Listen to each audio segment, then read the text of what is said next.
श्री स्वामी समर्थ भक्तांनो, तर मी आज तुमच्यासाठी एक छोटीशी आणि छान अशी कहाणी घेऊन आलेली आहे. तर तुम्ही नक्कीच ऐका आणि स्किप करू नका व्हिडिओला. आणि व्हिडिओ आवडल्यास लाईक, शेअर आणि कमेंट आणि सबस्क्राईब करायला नक्की विसरू नका. तर चला, मी तुम्हाला आज सांगणार आहे.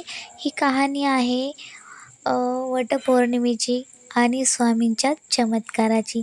तर सगळ्यात पहिले तुम्हाला सगळ्यांना वटपौर्णिमेच्या हार्दिक हार्दिक शुभेच्छा. तर चला, आपण सुरुवात करूया कहाणीला. एकदा एक एकदा वटपौर्णिमेच्या दिवशी अक्कलकोटमध्ये मोठी गर्दी जमली होती. सर्व सुवासिनी महिला वडाची पूजा करत होत्या. पूजा करून आपल्या पतीच्या दीर्घ आयुष्यासाठी प्रार्थना करत होत्या. त्यांचं गावात राधा नावाची एक गरीब पण अत्यंत कनवाळू आणि स्वामीभक्त स्त्री राहत होती. तिचा पती खूप आजारी होता. त्याला चालता फिरताही येत नव्हते.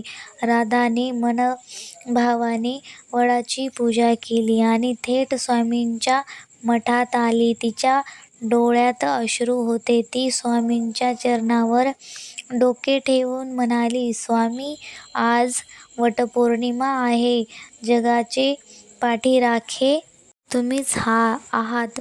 माझ्या पतीला उत्तम आरोग्य आणि दीर्घायुष्य द्या, हीच तुमच्या चरणी प्रार्थना आहे." स्वामींनी तिच्याकडे कौतुकाने पाहिले आणि ते हसून म्हणाले, "भिवू नकोस, मी तुझ्या पाठीशी आहे." स्वामींनी तिला आपल्या जवळील एक पांढरे फूल आणि थोडीशी अंगारा विभूती दिली आणि ते पतीला लावण्यास सांगितले. राधा आनंदाने घरी गेली. तिने तो अंगारा पतीच्या कपाळी लावला आणि ते फूल त्याच्या उशाशी ठेवले. काय आश्चर्य झाले! काहीच कळेना.